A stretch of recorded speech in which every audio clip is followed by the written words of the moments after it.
ग्रंथाधिराज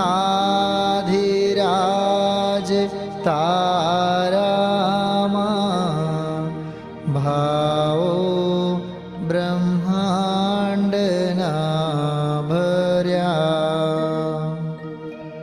अहो वाणी तारी प्रशम रस भावे नितरती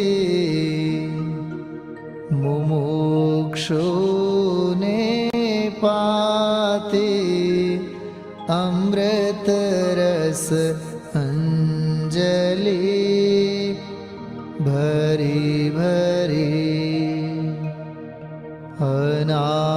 अनादिनी मूर्छा विशतणी त्वराथी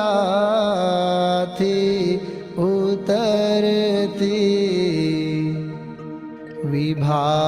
विभावेथी थंभी स्वरूप भळी दौड़े परिणति तू छे निश्चय ग्रंथ भंग सगळा व्यवहारना भेदवा तू प्रज्ञा छिणी ज्ञानने उदयनी संधि सहु छेदवा साथी साधकनो तो भानु जगनो संदेश महावीरनो विसामो भवक्लांतना हृदयनो तू पंथ मुक्ति तणो सुणे तने रसनि बंध शिथिल थाय जाने तने हृदय ज्ञानी तणा जणाय तो रुचतां जगतनी रुचियाळ से सो तू रिझता सकल ज्ञायक देव रीझे बनाओ पत्र कुंदनना रत्नोना अक्षरो लखी तथापि कुंद सूत्रोना अंकाए मूल्यना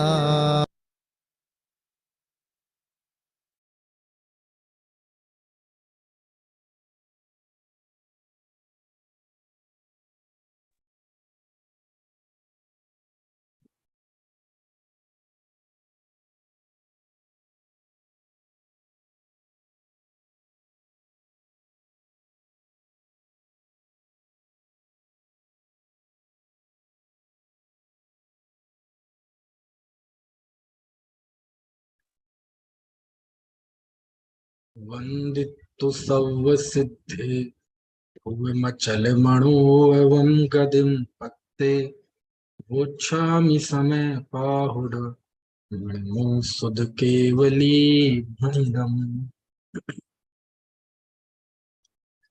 समय सार आश्रव अधिकार गाथा 166। सम्यक दृष्टि को आश्रव बंध नहीं होता, इस बात को समझने की हम कोशिश कर रहे हैं।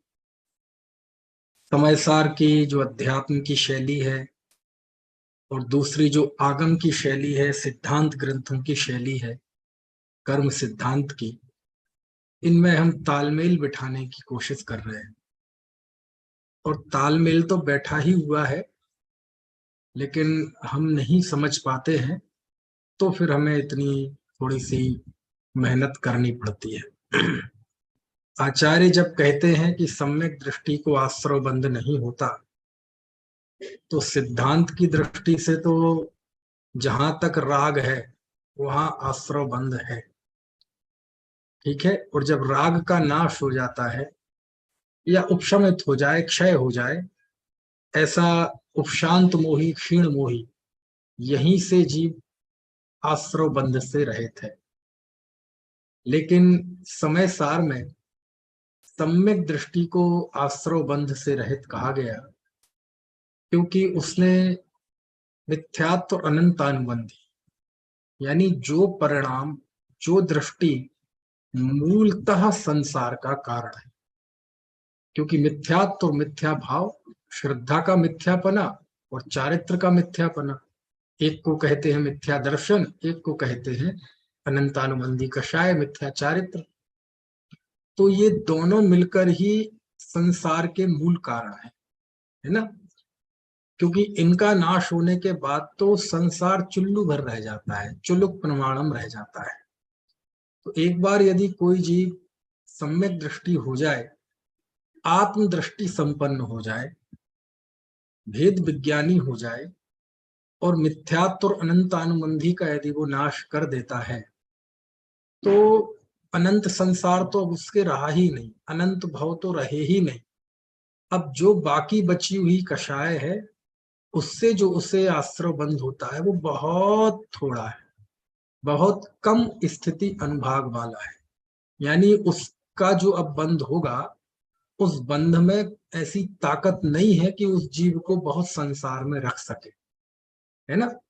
तो उसको यहाँ गौण करते हुए कहते हैं कि सम्यक दृष्टि को आश्रव बंध नहीं होता, क्योंकि जितनी कषाय भाव का उसने नाश कर दिया, उसके प्रति तो उसे हे पने का भाव था ही कि ये कषाय के परिणाम मेरे स्वरूप में नहीं है, मैं इनका कर्ता नहीं हूं। समझ में आए ना। तो भावता मैं इनका कर्ता नहीं हूं, और अवस्था में भी ये परिणाम है, इस बात की श्रद्धा उसे पहले से ही है। लेकिन अब जो शेष कषाय का परिणाम दिखाई देता है, उस कषाय के प्रति भी उसका वैसा ही भाव है जैसा भाव जिस कषाय को उसने नष्ट कर दिया उसके प्रति था। वो कौन सा भाव है? हे पने का भाव, है ना। जैसे, है ना, पहले कषाय को वह उपादेय नहीं मानता था जीव, स्वामित्व नहीं था उस जीव को, ऐसे ही शेष रागांश के प्रति भी उस जीव को स्वामित्व नहीं है। हम कहते हैं ना, वैदेही हो देह में, है ना। अच्छा बताओ, अनंत भगवान के देह है, लेकिन क्या देह का परिग्रह कहा है? परिग्रह तो नहीं कहा, क्योंकि देह के प्रति ममता का भाव नहीं। बस इसी तरह से समझने की कोशिश करना कि ऐसे ही सम्यक दृष्टि ज्ञानी पुरुष के जो पूर्व कर्म की बलवत्तावश, चारित्र मोह के उदयवश जो भी अस्थिरता जन्य राग द्वेष दिखाई देते हैं, उसके प्रति उनका स्वामित्व भाव नहीं है ना। और वो करणीय है ऐसा भाव भी नहीं, ठीक है।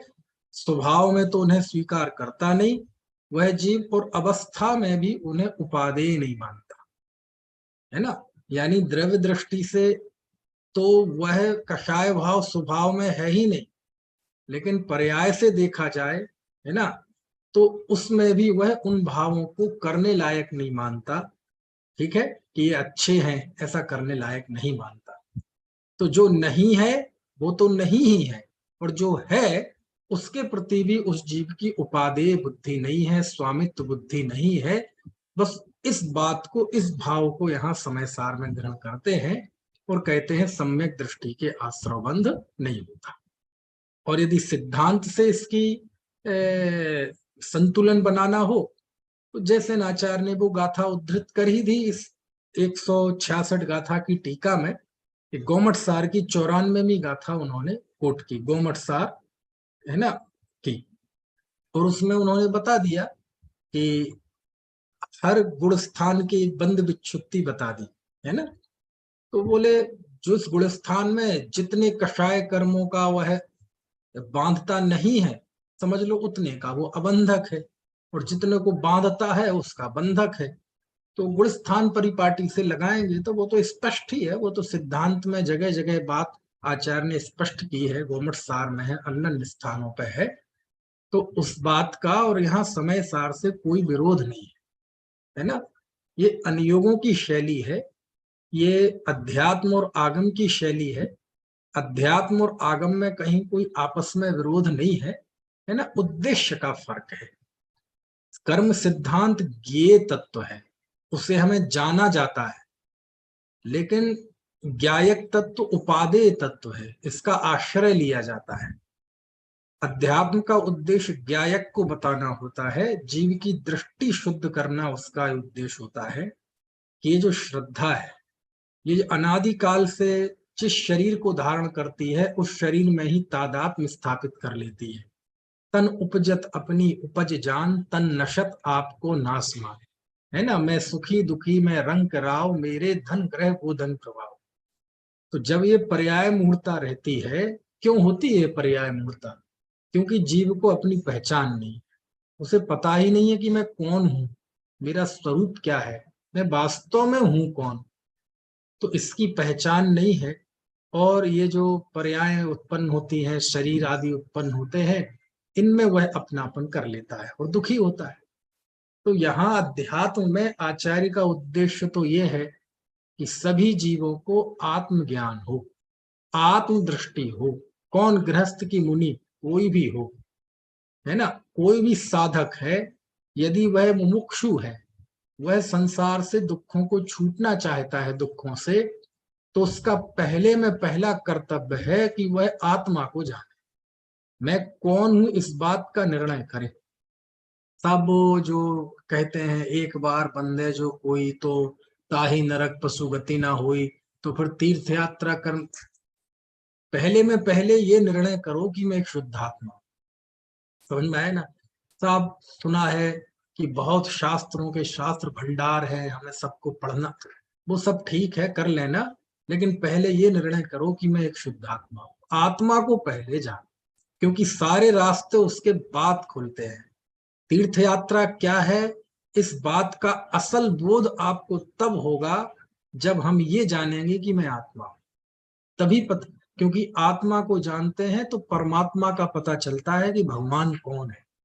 अभी तो व्यक्ति शिखर जी चला जाएगा, पार्श्वनाथ भगवान के सामने माथा टेकाएगा, या तो कुल परंपरा से चला जाएगा कि मैं जैन हूं इसलिए जाना चाहिए, पुण्य है इसलिए जाना चाहिए, पुण्य लगता है, हमें बोल दिया है भगवान को कि हमारे यहाँ ऐसा होगा तो हम एक बंद ना करेंगे इसलिए जाना चाहिए, नियम ले लिया था इसलिए, और साल में एक आध बार घूमने निकल जाते हैं तो सैर सपाटा भी हो जाता है और थोड़ा पुण्य भी लग जाता है, इसलिए चले जाते हैं। समझ में है ना। तो ऐसी स्थिति में हम नहीं जानते कि पार्श्वनाथ कौन है, महावीर कौन है ना, आदिनाथ कौन है। इस अंदर के आदिनाथ को जानते हैं, अनादिनाथ को जानते हैं, तो पता चलता है कि आदिनाथ कौन है। समझ में आया ना।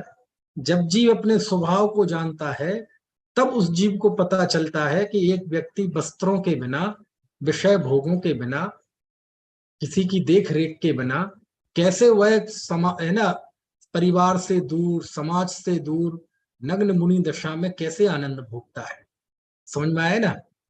अन्यथा शरीर दृष्टि बनी रहेगी तो हमारी दृष्टि उनके शरीर पर ही रहेगी। अरे देखो बेचारे कितने दुखी हैं, कैसी सर्दी गर्मी, कैसी सर्दी गर्मी। अज्ञानी को तो उनकी सर्दी गर्मी पे दया आती।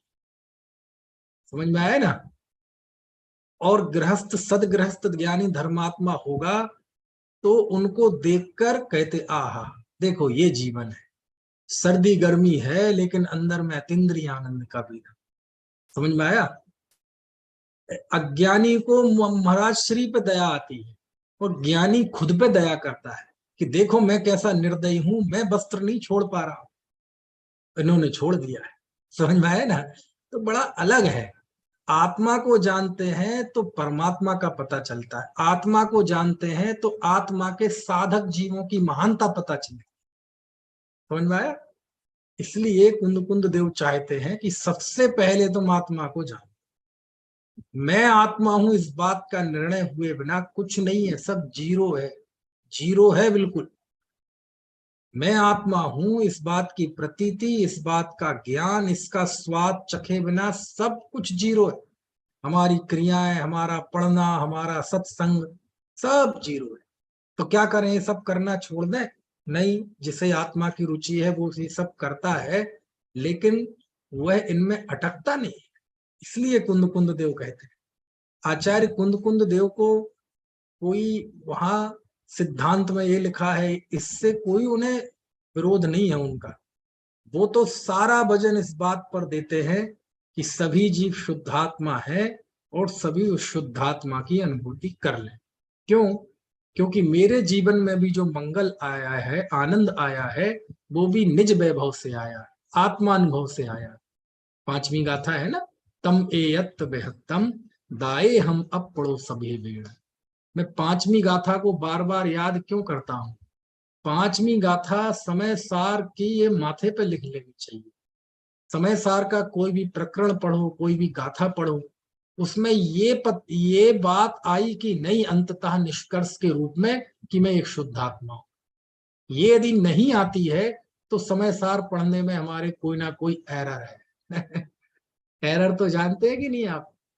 हैं भाई, आपने कंप्यूटर चालू किया और स्क्रीन पे आया नहीं कुछ, और स्क्रीन पे आ गया तो आप कमांड दे रहे, वो कुछ नहीं हो रहा। इसका मतलब कहीं ना कहीं कुछ एरर। समझ में आ रही है बात? है पहले जब गणित की पुस्तक होती थी ना, आज भी होती हो तो पता नहीं है मुझे, तो गणित की पुस्तक में बच्चों के सबसे पुस्तक के आखिरी में एक उत्तर माला दी रहती थी। कितने लोगों को ख्याल है? जरा हाथ खड़ा करो। याद है आपको? उत्तर माला दी रहती थी। और यदि आपने जो सवाल हल किया है और उसका उत्तर सही आया है तो उत्तर माला से मिला लो आप। लेकिन यदि आपका उत्तर सही नहीं आया है, इसका मतलब कहीं ना कहीं कुछ फॉर्मूला लगाने में, कहीं गुणा भाग में कहीं ना कहीं कुछ कमी तो है। अन्यथा ऐसा नहीं हो सकता था कि आप सही मेथड अपनाते और रिजल्ट सही नहीं आता। समझ में है ना कहीं कोई एरर रहता है। समय सार की कोई भी गाथा प्रकरण पढ़ने पर निष्कर्ष क्या निकला, आखिरकार उसमें प्रेरणा क्या है, आचार्य का उसमें, है ना, मोटिव क्या है? मोटिव ये है कि सभी जीव इस बात की अनुभूति करें कि मैं ज्ञायक। बस ये उनका उद्देश्य है। यदि ये नहीं निकल रहा है गाथाओं में, प्रकरण में, ये अंदर में परिणाम नहीं आ रहा है, भाव नहीं आया है, तो कहीं ना कहीं हमारे पढ़ने में कोई ना कोई चूक हो रही है, कहीं ना कहीं कोई एरर है ना? इसलिए जब आचार्य कहते हैं कि सम्यक दृष्टि को आश्रव बंध नहीं होता, तो आचार्य को सम्यक दृष्टि जीव की आत्म दृष्टि बतानी कि ये भगवान आत्मा ऐसा प्रभु संपन्न है, ये ऐसा, है ना, आनंदमयी उत्कृष्ट पदार्थ है कि जो जीव इसकी दृष्टि कर लेता है, जो जीव जहां भी जिस अवस्था में हो, नरक त्रेंच देव नार की किसी भी अवस्था में हो, यदि वह उसको इसकी अनुभूति हो जाए, दृष्टि हो जाए, तो उसी क्षण जीव अनंत संसार का नाश कर देता। उसी क्षण। बोले साहब 2-4 भाव बचे, अरे छोड़ो ना साहब, अभी अप्रत्याख्यान आवरण पर छोड़ो ना। आत्मदृष्टि होने के बाद किसी भी परिणाम में इतनी ताकत नहीं है कि उसे अनंत संसार में ले जाए। किसी परिणाम में इतनी ताकत नहीं है सम्यक तो सहित।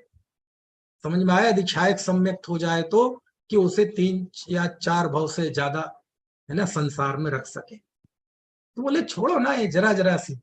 आचार्य कहते हैं ये कमाल है आत्मदृष्टि का। अनंत संसार का नाश कौन करता है? मुनि करते हैं कि सम्यक दृष्टि करता है कि मिथ्या दृष्टि करता है? अरे मुनि के तो अनंत संसार है ही नहीं, अनंत संसार का तो उन्होंने उसी समय नाश कर दिया था जिस समय करण लब्धि के परिणाम से जब सम्यक्त्व की प्राप्ति की थी, उसी समय अनंत संसार का नाश कर दिया था। अब तो चुल्लू भर था, बस उसके नाश करने के लिए, है ना, फिर वही सम्यक दृष्टि ज्ञानी धर्मात्मा महाव्रत अंगीकार करता है, मुनि धर्म अंगीकार करता है, साक्षात शुद्धोपी होकर श्रेणी चढ़ के फिर वो हो जाता है सिद्धांत के अनुसार भी निराश्र भी, और है ना बंध से रहित हो जाता है, मोक्ष तक चला जाता है ना। पहले कोई चीज दृष्टि में आती है, बाद में वह जीव परिणमन में आती है। मुक्ति पहले दृष्टि में आती है, मैं मुक्त हूं, पहले ये दृष्टि में अपने स्वभाव में बंधन की अस्वीकृति होती है। समझ, यदि किसी जीव ने यह मान लिया कि मैं बंधन का करता हूं, मैं बंधा हुआ हूं, 3 काल में वह मुक्त नहीं हो सकता। क्यों?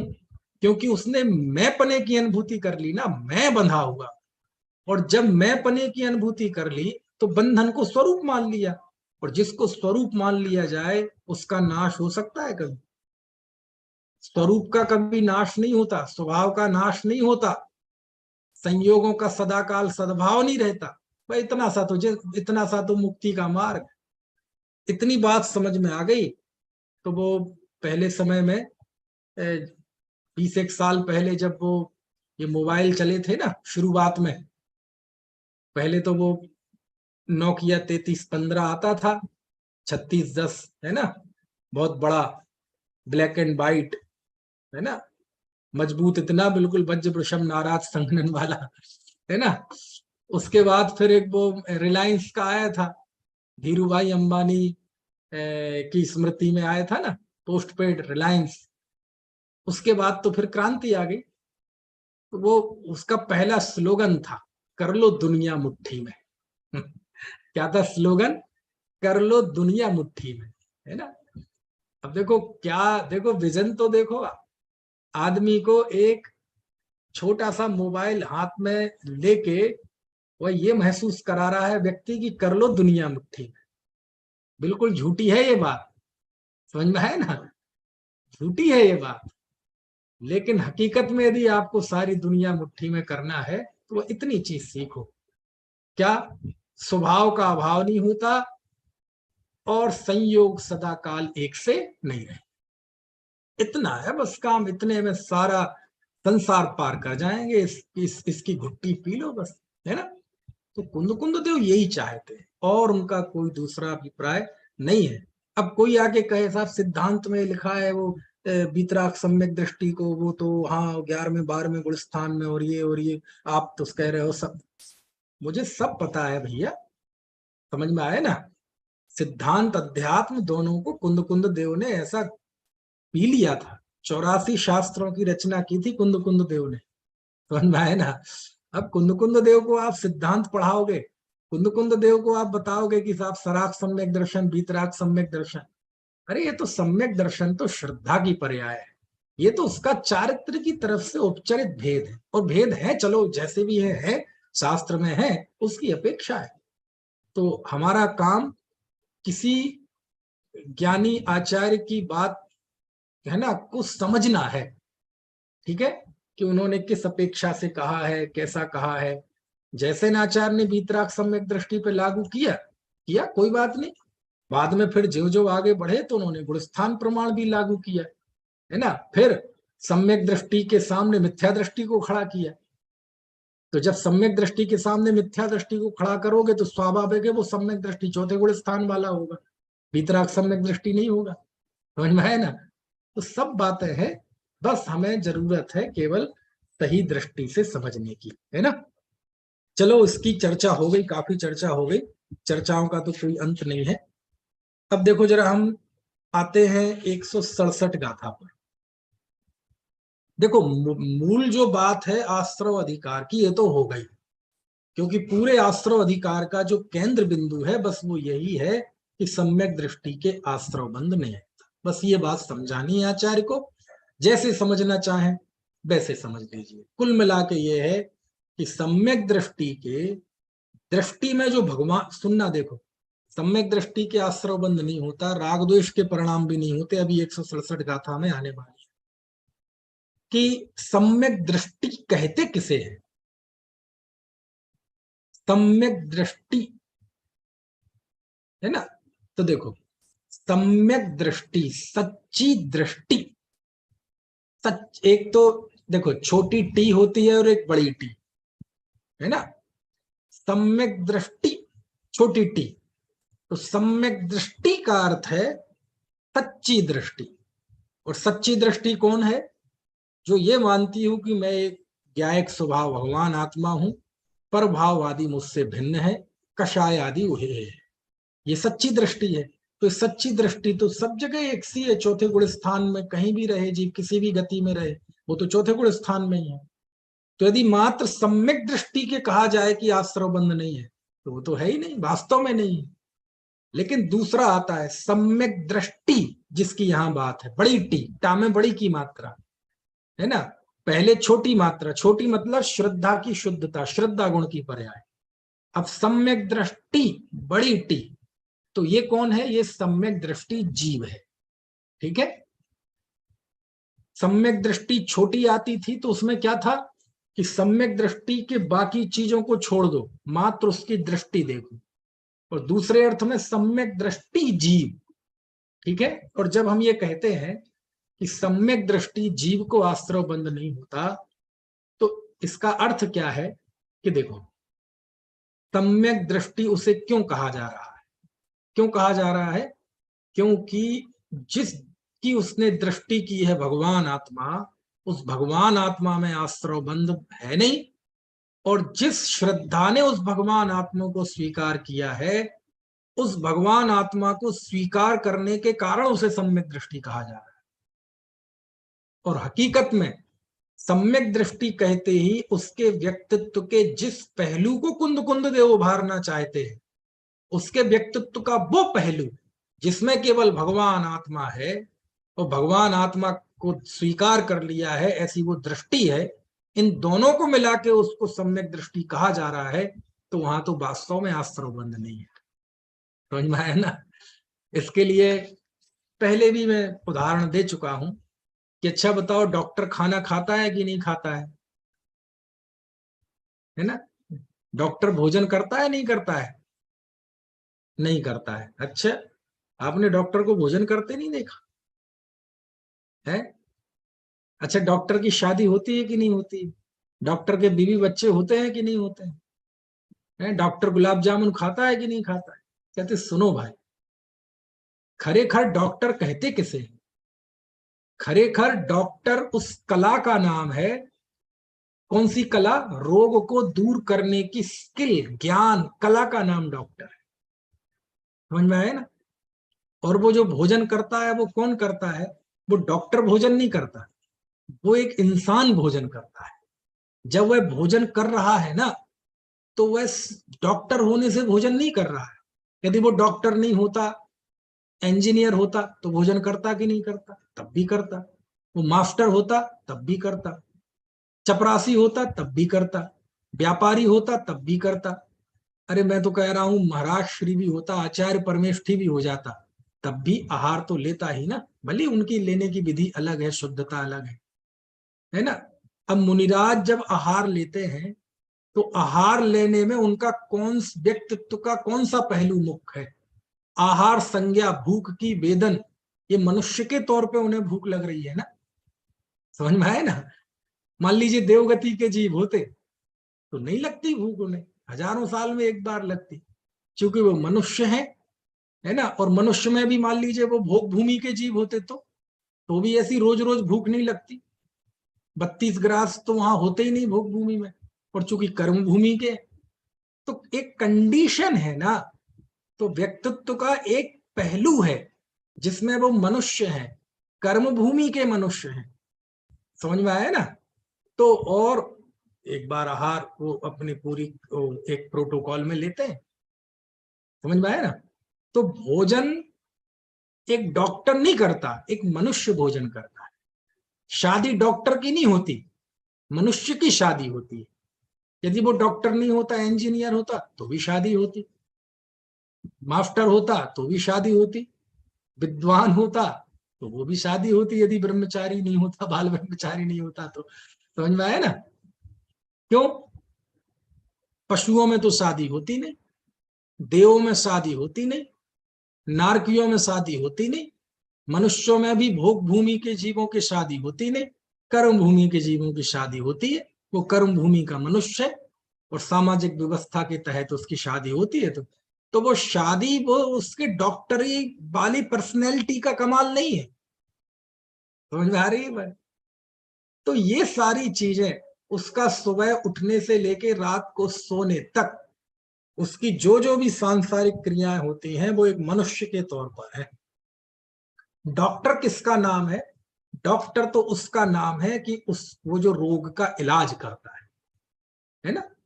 अच्छा, रोग का इलाज करता है तभी डॉक्टर है? नहीं, जिस समय रोग का इलाज कर रहा है उस समय तो डॉक्टर है ही, जिस समय रोग का इलाज नहीं कर रहा है उस समय भी डॉक्टर है। क्यों भाई? क्लिनिक में कितनी देर बैठेगा? 2-4 घंटे। थिएटर में भी जाएगा, ऑपरेशन थिएटर में तो कितने 24 घंटे तो नहीं रहेगा ना है? तो जिस समय वह इलाज कर रहा है उसी समय डॉक्टर नहीं है। वो जब नहीं इलाज कर रहा है तब भी डॉक्टर है, वो सोते हुए भी डॉक्टर है। समझ में आया? खाते पीते हुए भी डॉक्टर है। क्यों? क्योंकि वो स्किल, ज्ञान, कला वो तो उसके दिमाग में है ना। यहां तक कि वो प्रैक्टिस करना छोड़ दे तब भी वो डॉक्टर है। जब डॉक्टर घूमने के लिए चले जाएं 1 आध हफ्ते के लिए कहीं पहाड़ों पे, तो 1 हफ्ते तक कोई मरीज नहीं देखा, तो डॉक्टर है कि नहीं? वो डॉक्टर है। अच्छा, मान लो बीमार हो जाए, है ना, और पता चले उसको ही ऑपरेशन कराना हो, उसको अपने हार्ट का ऑपरेशन कराना हो, तो दूसरा डॉक्टर कर रहा है।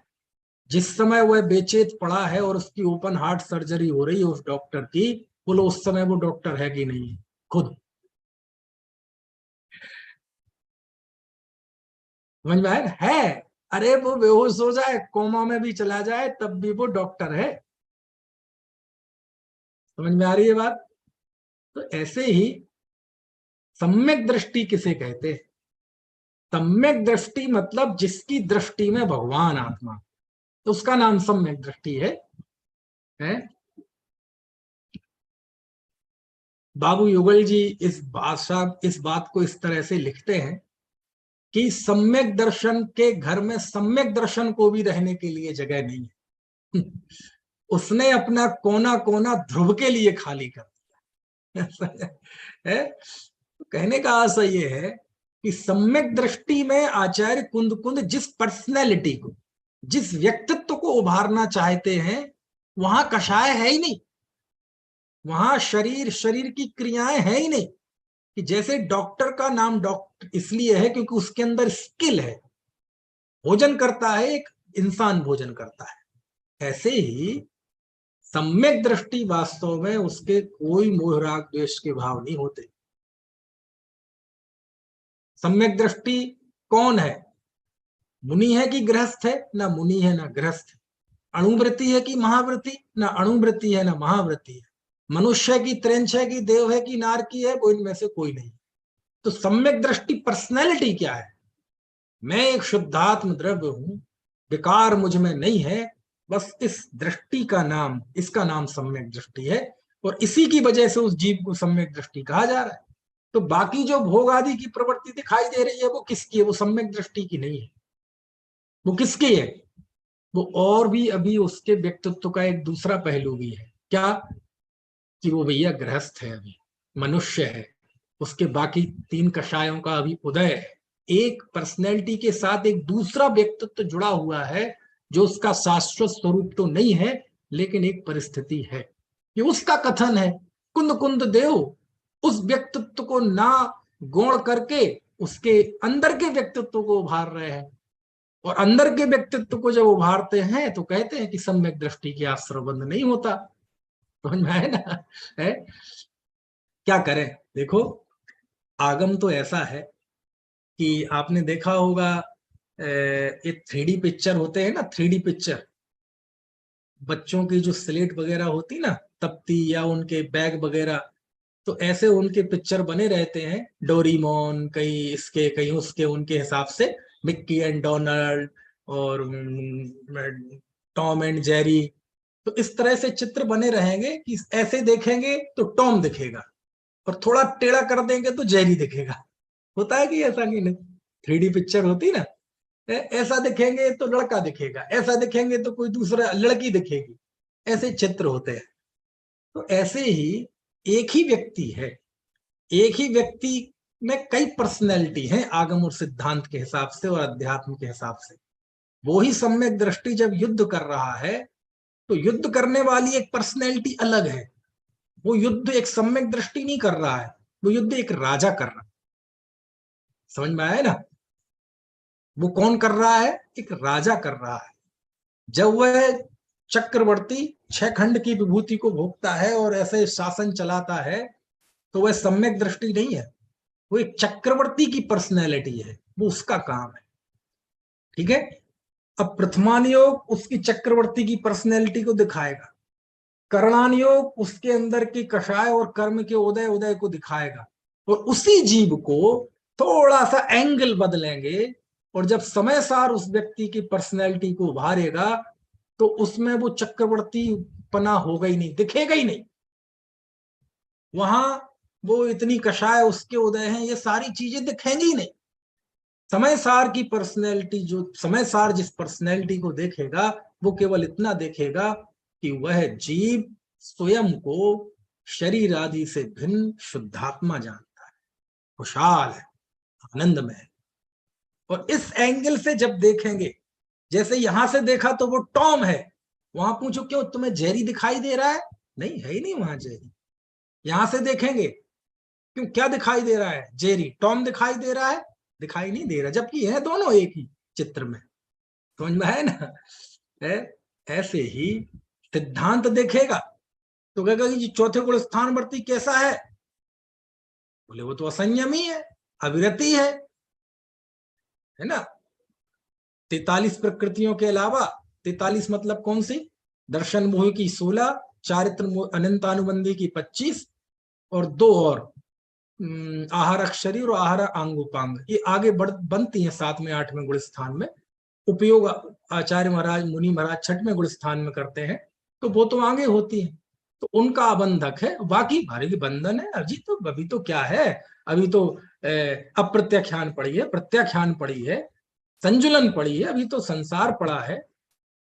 तो इस रूप में देखेगा और उसी उसी उसी जीव को कुंद कुंद देव की समय सार से पूछो, क्यों जी कैसा है? अरे शुद्ध है, उसको कोई आश्रयबंध होता ही नहीं है, उसको तो परमाणु मात्र भी राग नहीं है। तो एक ही व्यक्ति के ये अनेक पहलू होते हैं, उसी को अलग अलग अनुयोग उभारते हैं। एक ही सम्यक दृष्टि को 4 अनुयोग में जाओगे ना तो 4 तरह के सम्यक दृष्टि दिखेंगे आपको, होता एक ही है वो, अलग अलग अनुयोगों की सम्यक दृष्टि अलग अलग है। मतलब वो अलग अलग तरह से निरूपण है, यह तो एक ही है। तो ये सारी चीजें हैं, इसलिए समय सार का अन्य आगम की शैलियों से कहीं कोई विरोध नहीं है, ये बहुत अच्छी तरह समझना चाहिए। कभी आप मोक्षमार्ग प्रकाशक का 8वां अध्याय पढ़ना, अद्भुत है 8वां अध्याय, अद्भुत है। उसमें उन्होंने उपदेश का स्वरूप बताया है, उसमें ये सारी चीजें लिखी हैं जो मैं आपको बोल रहा हूं कि अनुयोगों की शैली कैसी होती है, अनुयोगों में आपस में कोई विरोध नहीं है, विरोध दिखाई दे लेकिन वो शैली का फर्क होता है। 4 अनुयोगों का उद्देश्य तो एक वीतरागता ही है, आगम और अध्यात्म की शैली में काफी विरोध है। ऐसी सारी बातें टोडरमल जी ने लिखी, समझ में आया? चलो तो गाथा 167 पढ़ते हैं, देखो जरा गाथा 167। गाथा में बोलता हूं, आप दोहराइएगा। भावो रागादि जुदो जीवेण कदो दुबंध गो भणिदो रागादि विमुख को अबंध गो जान गोण बरी। देखो, जीवेण कदो, जीव के द्वारा किया हुआ, रागादि जुदो भावो, रागादि से युक्त भाव, परिणाम दूर तो बंध को भणी दो, वह बंधक कहा गया है। भणी दो मतलब कहा गया है, बंध को मतलब बंधक यानी कर्मों को बांधने वाला। तो जीव के द्वारा किया हुआ जो रागादि का भाव है वह कर्मों को बंधन बांधता है, कर्मों का बंधन उससे होता है। और रागादि विप्प मुक्त को, और जो रागादि से मुक्त है वह अबंध को, वह कर्मों के बंधन को नहीं करता। तो क्या करता है? रबरी जान वो, वह तो केवल कर्मों को जानता है, वह उनको करता नहीं। इस सरल, मतलब बिल्कुल सीधी सी बात है। जैसे पुण्य पाप अधिकार में एक गाथा आई थी, रत्तो बंदति कम्मम मुंचदी विराग संपत्तो एसो विजड़ो विदेशो तम्हा कम्मे सुमारज्य। रागादि से युक्त जीव बंधता है और विरागी जीव कर्मों को छोड़ता है, इसलिए राग में का संसर्ग मत करो, है ना। बस ये कर्मों से राग मत करो, बस इसी तरह की। लेकिन वहां प्रकरण अलग था, यहां प्रकरण अलग है। क्या अर्थ है इसका? कि जीव रागादि से युक्त होता है तो कर्मों को बांधता, और राग आदि से युक्त नहीं होता तो नहीं बनता। तो क्या करता है? बस बात जानता है, ज्ञाता है। जो जानादि सो राणी, है ना, ये तो पहले ही कह चुके हैं आचार्य। ठीक है, तो 167वीं गाथा है। देखो क्या होता है। अब मान लो ये 167वीं गाथा है। एक 167वीं गाथा के आगे को छोड़ दो, पीछे को छोड़ दो। ये गाथा समय सार की है, ये भूल जाओ। ये आश्रव अधिकार की गाथा है, ये भूल जाओ। यदि इसको अलग से निकाल के रखेंगे तो ये गाथा बिल्कुल सरल है। क्या है इसमें? कि राग से बनता है जीव, ठीक है, राग द्वेष के परिणाम से, और राग द्वेष नहीं होते हैं तो नहीं बनता है। समझ में आया ना? बिल्कुल सिंपल सी बात है। लेकिन बात गंभीर कब हो जाती है? जब यही बात समय सार में आती, जब यही बात आश्रव अधिकार में आती, जब यही बात सम्यक दृष्टि के प्रसंग में आ जाती है, तो फिर राग आदि से युक्त होना मतलब मिथ्यात्व और अज्ञान भाव से युक्त होता है, तो वह जीव बंधता है। और मिथ्यात्व अज्ञान भाव से रहित हो जाता है तो वह जीव अबंधक है। समझ में आया ना? ऐसा, ठीक है। चलो इसका हिंदी पद्यानुवाद पढ़ लेते हैं इसी 167वीं गाथा का।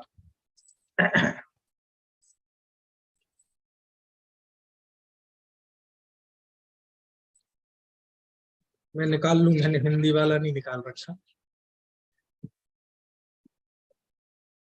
जीव कृत रागादि ही बंधक कहे हैं सूत्र में, रागादि से जो रहित वह ज्ञायक अबंधक जानना। ठीक है, इस तरह से ये गाथा हुई, है ना। क्योंकि बात कहां से आई थी कि पूर्व कर्म के उदय से जीव कर्मों का बंधन नहीं होता, जीव मोह राग द्वेष रूप परिणमन करे तो बंधन होता है। और सम्यक दृष्टि के आश्रव बंधन नहीं होता। क्यों नहीं होता? तो 167वीं गाथा में कहते हैं कि रागादि भाव से बंध होता है, और चूंकि सम्यक दृष्टि के रागादि भाव है नहीं, इसलिए उसे बंधन नहीं होता। ठीक है, इस तरह। चलो इस बात को और आगे दृष्टांत देते हैं, है ना। देखो 168वीं में, पक्के फलम ही पड़िए जहणा फलम बज्जये पुणो बिंटे, जीवस कम भावे पड़ियणा पुणोदय मुवेदी। देखो क्या लिखते हैं, पक्के फलम ही पड़िए, है ना। पक्के फलम भी पढ़िए मतलब पके हुए। पहले तो शब्द देख लो, जह, जह आया है ना गाथा में। तो जह मतलब उदाहरण, जैसे जिस प्रकार पक्के फले पढ़िए, जो पका हुआ फल, पके हुए फल गिर जाते हैं ना अपने आप ही, स्वतः ही, है ना। कच्चे फल की बात नहीं है, ये पके हुए फल की बात है ना। एक उदय में आए हुए फल कर्म की बात है। तो जैसे पके हुए फल के गिरने पर पढ़िए, णा फलम, फल पुणो दोबारा, बिंटे, बिंटे मतलब उस डंठल, डंठल के साथ णा बज्झे, दोबारा वह बंधता नहीं है। क्या अर्थ हुआ कि जैसे टूटा हुआ फल, यानी वो डंठल से, शाखा से टूटा हुआ फल, एक बार फल टूट जाए, गिर जाए, तो वह उससे दोबारा जुड़ता नहीं। ये दृष्टांत दिया।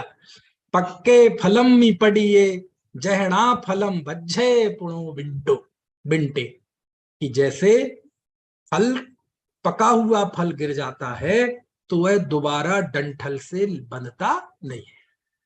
ठीक है। जीवस्य कम्य भावे पडियणा पुणोदय मुबेदी, उसी प्रकार जो जीव के कर्म भाव पड़िए, मतलब जो कर्म उदय में आया उसने फल दे दिया, है ना, तो कर्म भाव से पतित हो गया ना वो। क्योंकि कर्म क्या होता है दरअसल, जैसे जीव ने मोहराग द्वेष भाव किए, तो यही कारमाण वर्गणाएं रहती हैं, वो जीव से बंध जाती है, और उनने उदय में आके अपना काम कर दिया, समझे। अब उदय में आने के बाद क्या हो जाता है, वो आत्मा में से कर्म कहीं दूर चले जाते हैं? नहीं नहीं, वो वहीं रहते हैं सब, कहीं नहीं जाते, समझ में है ना, कहीं नहीं जाते। बस वो उदय में रह के कर्म भाव उनका खत्म हो जाता है, उनका जो कर्म पने का भाव है वो खत्म हो जाता है, समझ में आया ना। है? अब ये बल्ब है या ये बोर्ड है, अब ये बोर्ड में करंट है, अब मान लीजिए करंट हटा दो, वहां से स्विच बंद कर दो, तो ये बोर्ड क्या होंगे, लगे रहेंगे वहीं पे, लेकिन करंट नहीं है, समझ में आया ना। ऐसे ही कर्म भाव जब उदय में आता है तो वो कर्म अकर्मक रूप अवस्था में चला जाता है। उदय में आके उसने अपना काम कर दिया, है ना, उसके बाद वो बंधा हुआ नहीं रहता है, वहीं रहता है, कहीं भागता नहीं है वो कर्म, समझ में है ना। लेकिन वह उसके साथ फिर जीव का संबंध नहीं रहता, विशिष्ट संश्लिष्ट संबंध नहीं रहता। तो ऐसे ही जीवस्य कम भाए पढ़िए, जीव के, जीव जो है, जीव के जो कर्म भाव से पतित हो जाने पर, मतलब कर्म भाव उदय में आकर जब वो फल देकर नष्ट हो जाता है, तो उसी को कहते हैं पतित हो गया। ऋणा पुनः उदय मुबेदी, फिर वह पुनः उदय को प्राप्त नहीं होगा, समझ में आया ना। एक कर्मों का जत्था था, उसके उदय में आपको उपट्टा लग गया, आपका हाथ जल गया जरा सा, अब वो उदय में होके चला गया, तो अब वो दोबारा नहीं देगा आपको फल, क्योंकि उसका उतना ही फल था, समझ में आया? बस ये बात कह रहे हैं। तो इससे निष्कर्ष क्या निकला, निष्कर्ष ये निकला कि पूर्व में आया हुआ जो ज्ञानी धर्मात्माओं का कर्म का उदय है, ठीक है, वो उदय में आकर फल दे दिया उसने, अब वो दोबारा नहीं बंधेगा। क्यों? क्योंकि वर्तमान में जो चीजें उदय में आ रही हैं वो पूर्व में किए गए कर्मों का, पूर्व में किए गए भावों का वो फल है। और वर्तमान का पुरुषार्थ तो ये है कि पूर्व कर्म उदय में आया, लेकिन ज्ञानी ने समचेत होकर, समता भाव के द्वारा, ये मैं नहीं हूं, ये मेरे नहीं है, इनका मैं करता नहीं हूं, इनका मैं भोगता नहीं हूं, उन भावों से भेद विज्ञान करके वह मैं आत्मा हूं, ऐसी प्रतीति उसके बनी रही, तो वो कर्म उदय में आके नष्ट हो गया। उस कर्म के उदय से ज्ञानी धर्मात्मा ने आगे कर्म के बंधन की संतति को नहीं चलाया, आगे बंध की संतति को, परंपरा को उसने वहीं पर ब्रेक कर दिया। बस ये ही ज्ञानी का पुरुषार्थ है। समझ में आती है बात की नहीं है? यानी अज्ञानी क्या करेगा, अज्ञानी के पाप का उदय आया, पाप के उदय में उसे रोग हो गया, उसका अपमान हो गया, ठीक है, तो पूर्व कर्म के उदय से अपमान तो हो गया, अब वो अपमान की ज्वाला में जलेगा, नहीं नहीं मैं देख लूंगा, देख लूंगा, छोड़ूंगा नहीं, मेरा अपमान किया है, मेरे आत्मसम्मान को ठेस पहुंचाई है, और वो ऐसा अपमान की ज्वाला में, संताप की ज्वाला में जलता रहेगा, जलता रहेगा, समझ में आया ना। तो पूर्व कर्म के उदय ने उसे अपमानित तो कर दिया, लेकिन अब वो ऐसा कषाई होगा, ऐसे परिणाम करेगा, आत्मा तो चिंता ही नहीं, उसकी आत्मा का तो ज्ञाता है ही नहीं, कि अब वो नए कर्म बांध ले, तो नए कर्म ऐसे बांधेगा कि पूर्व से भी बहुत खतरनाक होंगे, समझ में आए ना, कि अब जो उदय में आएगा तो अभी तो थोड़ा सा अपमान हुआ, फिर बहुत ज्यादा होगा, और बेहू वो ही स्थिति ज्ञानी के साथ बनेगी। तो उसके मान ली कोई मान अपमान की या कोई पाप के उदय में रोग आदि की स्थिति बन गई, तो वो क्या करेगा? अब चूंकि अभी बीतरागी तो हुआ नहीं है वैसे व्यवहारिक रूप से देखा जाए, तो थोड़ा सा मन में तो आएगा, क्योंकि अभी बाकी कषाय उदय है। लेकिन कितना भी कुछ कर ले, उसके कितने भी परिणाम नीचे गिर जाएं, उस परिणाम में इतनी ताकत नहीं है कि अनंत संसार बांध सके। समझ में आए ना? कितना भी आ जाए, वो परिणाम आएगा थोड़ा सा और एकदम वहां से हट जाएगा। क्या हट जाएगा? अरे ये तो सही है, संसार का स्वरूप है, ये मेरा स्वरूप कहाँ है, ये मेरा स्वभाव कहाँ है? मैं तो ज्ञाता दृष्टा हूं। ये सारी बाहर की परिस्थितियां कर्म का परिणाम है, ये आत्मा का परिणाम नहीं है। कौन किसका सम्मान करे, कौन किसका अपमान करे? समझ में आया ना? है, किसी ने मुझे बुरा कहा तो ये उसने अपना परिणाम प्रदर्शित किया है। उसके कहने से मैं बुरा हो गया, उसके कहने से मैं अच्छा हो गया, ऐसा वास्तविकता नहीं है। बुरा क्या है? अपने आत्मा से विमुख होना ही संसार में सबसे बुरा है। और अच्छा क्या है? मैं आत्मा हूं, बस इस एहसास के साथ जीना, बस यही सर्वोत्कृष्ट अवस्था है। मेरा मूल्यांकन, मेरी स्थिरता मेरे अंदर के पुरुषार्थ से है। बाहर का पुरुषार्थ, बाहर के मूल्यांकन तो पाप पुण्य के उदय के अनुसार होता है। पुण्य का उदय हो तो वो अवगुण भी गुण बताते हैं, और पाप का उदय हो तो गुण भी अवगुण बताते हैं। तो ये संसार की स्थिति समझ में आया ना? मान लीजिए कोई हसमुख स्वभाव का व्यक्ति है, हसमुख स्वभाव का, अब मान लीजिए उसका पुण्य का उदय है, तो लोग उसी के स्वभाव की प्रशंसा करेंगे, भाई साहब बहुत हसमुख स्वभाव का है, बिल्कुल हमेशा चेहरे पर मुस्कुराहट रहती है, जहां बैठता है मतलब एक अच्छा माहौल हो जाता है। और देखो वही व्यक्ति है, वही उसका गुण है, और वहां उसका कर्म का उदय बदला, और मालूम क्या कहेंगे? अरे जहां देखो ही ठीक ही करता रहता है, इसको आदमी को गंभीरता ही नहीं है, कहाँ बैठना कैसे क्या करना ऐसे पता ही नहीं है। अब देखो क्या बदला? व्यक्ति बदला नहीं, उसका कोई वो विशेषता बदली नहीं, लेकिन पुण्य के उदय में उसी की तारीफ और पाप के उदय में उसी विशेषता की बुराई। समझ में आया ना? पुण्य का उदय हो ना भाई साहब विनीत जी, मान लीजिए कोई रईस आदमी है, वो सारे व्यसनों को करता है, समझ में आया ना, और खूब अहंकारी है, और पुण्य के उदय में लोग उसकी भी तारीफ करेंगे। यार वो तो सुना है अहंकारी, काहे का अहंकार यार, इतना पैसा उसके पास है, इतना पैसा उसके पास है, तो यार उसको तो अहंकार रहेगा ही। क्या करे वो? साहब वो शराब पीता है, अरे यार बड़ा आदमी है यार, बड़े आदमी नहीं पियेंगे तो कौन? माने पुण्य के उदय में अवगुणों को भी गुण बताया जाता है, और पाप का उदय आएगा, अरे यार बहुत ज्यादा ही सरल व्यक्ति है, ज्यादा सीधा है, इसे व्यापार करना ही नहीं आता। व्यापार करना नहीं आता मतलब समझ रहे हैं महाप्रज्ञ जी? मतलब झूठ बोलना नहीं आता, छल करना नहीं आता, पाप करना नहीं आता। देखो उसकी इस अच्छाई को भी किस रूप में बताया जा रहा है? निंदा के रूप में। भोंदू है जी, कुछ नहीं आता जी, बेकार है जी, अलग करो इसे नौकरी से। अब पाप का उदय आ रहा ना, तो वही सज्जनता, वही सरलता, वही उसका अवगुण बन गई। तो ज्ञानी धर्मात्मा को इस बात का बहुत गहरा बोध होता है कि भैया ये बाहर की परिस्थिति सब उदय के अनुसार है, मैं इनमें कहीं नहीं।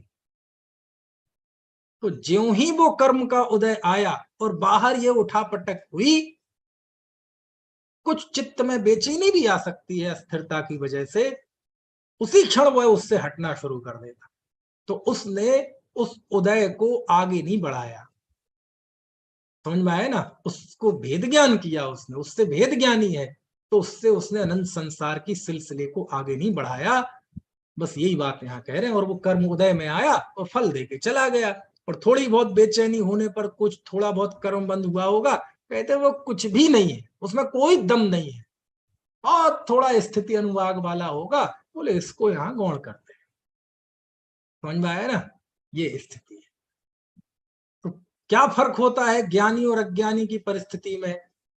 अज्ञानी को वही कर्म का उदय आता है तो वो और नया कर्म बांध लेता है, लेकिन ज्ञानी पूर्व कर्म का उदय आता है, उसे अपनी चेतना के द्वारा अपनी सच्ची दृष्टि के द्वारा, अपने पौरुष के द्वारा वह शांत चित्त रहते हुए उसको निकाल देगा।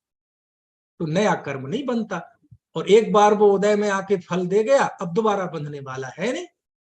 बस ये बात यहां कह रहे हैं कि जैसे फल पकने के बाद यदि वो गिर जाता है तो दोबारा डंठल से लगता है नहीं, ठीक है, ऐसे ही कर्म उदय में आने के बाद वह दोबारा उदय को प्राप्त होता नहीं है। समझ में आया ना? तो कहते हैं चलो साहब, वो कर्म उदय में आके चला गया, लेकिन अभी और तो फल लगे हुए हैं, कच्चे कच्चे फल तो पेड़ पे लगे हुए हैं, सत्ता में तो अभी कर्म जो है वो तो है ना। तो कहते उदय में आने वाला दोबारा बंधता नहीं है, और अब जो सत्ता में कर्म है उसको आगे की गाथा में कहेंगे ये तो मिट्टी के ढेले जैसे हैं। सत्ता में पड़े हुए कर्म कोई जीव को सुख दुख दे नहीं सकते। आपके सत्ता में कितना ही पाप पड़ा हुआ हो, आपको कोई कष्ट नहीं देगा। कष्ट तो वो उदय के समय देगा। तो सत्ता में पड़े हुए कर्म जीव के सुख दुख के कारण है नहीं, और जो कर्म उदय में आ गया वो दोबारा जुड़ना है नहीं। इसलिए ज्ञानी धर्मात्मा तो निराश्रवी है, उसे आश्रव बंधन नहीं। देखो कितने, देखो तो आचार्य यानी कुंद कुंद देव उस सम्यक दृष्टि के उस अंतर की शक्ति को कितना उभार रहे हैं, कितना उभार रहे हैं, सिद्धांत से उभार रहे हैं कि उदय में आने के बाद वो जुड़ता नहीं है कर्म फल। ऐसे ही कर्म अकर्मक रूप अवस्था होने के बाद वो दोबारा वो नहीं होगा। समझ में आया ना? ऐसे देखो, ये है 167वीं गाथा। चलो इसकी हिंदी पढ़ लेते हैं। पक्व फल जिस तरह गिर कर नहीं जुड़ता वृक्ष से, बस उस तरह ही कर्म खिर कर नहीं जुड़ते जीव से। स्पष्ट? चल, तो समय हो गया है, अब इस पे चर्चा आगे की गाथा का तो मैंने बता ही दिया, कल पढ़ लेंगे कि अब जो पुराने सत्ता में पड़े हुए कर्म है, कुंद कुंद देव ने उसकी भी बात की, उदय की भी बात की, बंध की भी बात की, सत्ता की भी बात की, है ना? सब तो कर रहे हैं। यानी कर्म के सिद्धांत के जो ग्रंथ है, सैद्धांतिक जो पहलू है उसको उभार रहे हैं, लेकिन उसको उभारते हुए भी सम्यक दृष्टि का संरक्षण कर रहे हैं। समझ में आया ना? आपने देखा होगा वो क्या कहते हैं, वो लोक में एक कथा है ना, होली, होलिका दहन का नहीं, उसकी कथा मुझे पूरी तरह से ध्यान नहीं आ रही। जैसे वो देखा होगा आपने कुंद कुंदाचार्य की पूर्व जन्म की कथा, कि वो कौंडेस ग्वाला को एक जंगल जल रहा था, उसमें एक वृक्ष हरा भरा था, तो बीच में शास्त्र रखा हुआ था, इसलिए वो हरा भरा था। समझ में है ना? यानी उसका संरक्षण उस शास्त्र का कैसे किया गया कुदरत के द्वारा।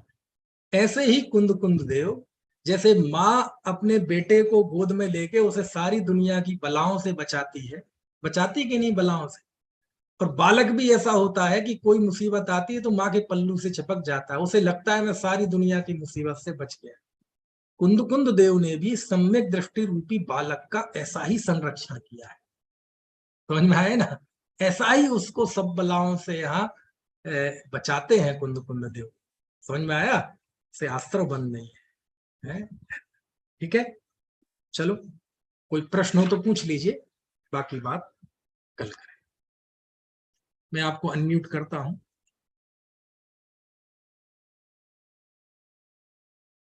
कर दिया है।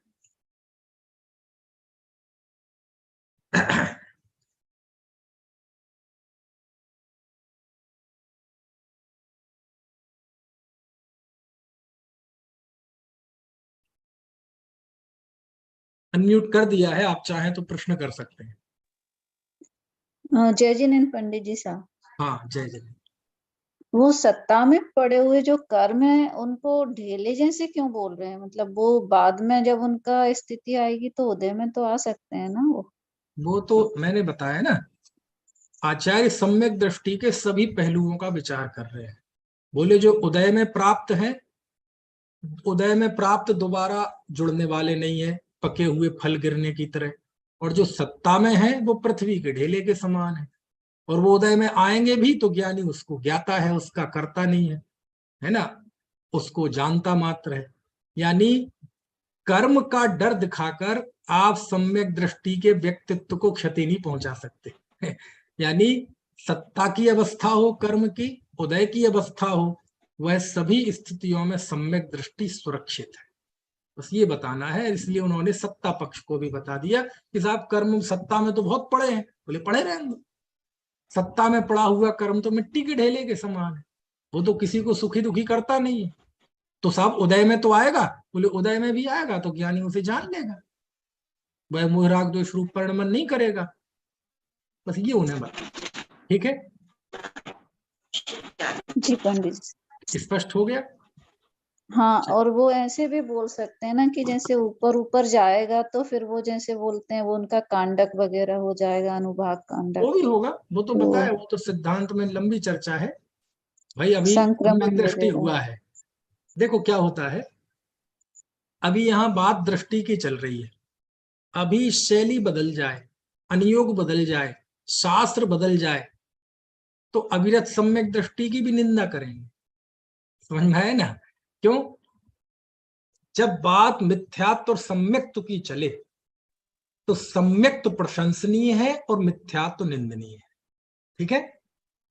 इसके बाद जब बात चले व्रत की और अविरति की, तो अविरति निंदनीय है और विरति प्रशंसनीय है। बात चले जब संयम और असंयम की, तो असंयम निंदनीय है, संयम प्रशंसनीय है। तो वो तो अलग अलग स्थिति बढ़ेगी ना। बात चले छदमस्त की और केवल ज्ञान की, तो केवल ज्ञान प्रशंसनीय है, छदमस्त निंदनीय है। ऐसे समय सार में बस एक ही निंदनीय है स्थिति, मैं आत्मा नहीं हूं, बस इस बात की स्वीकृति नहीं होना, यही सबसे बड़ा पाप है, यही सबसे बड़ी निंदा, यही सबसे बड़ी आपदा है जीव के लिए।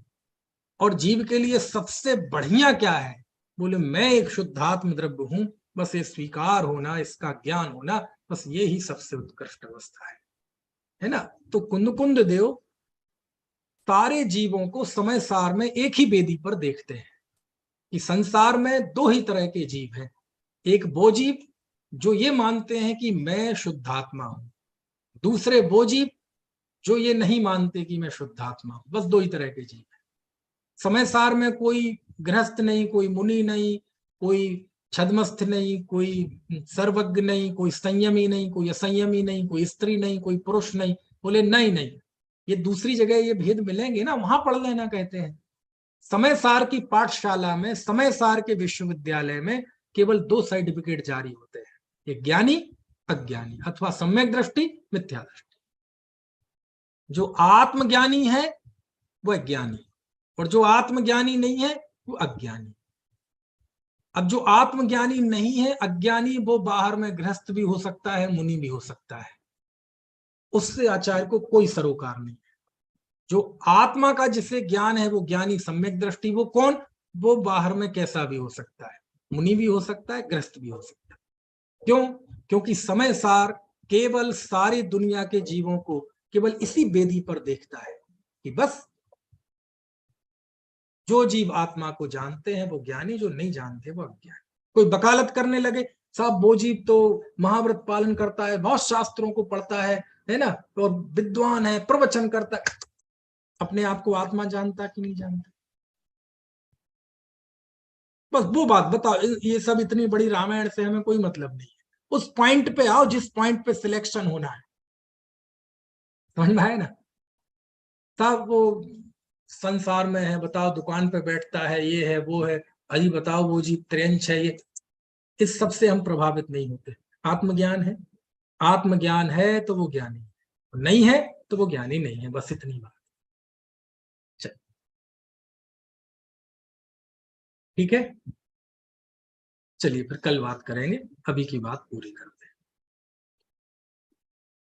अनंत धर्मणस्तत्त्वम् पश्यन्ति प्रत्यगात्मनः अनेकान्तमयी मूर्ते नित्यमेव प्रकाशताम्।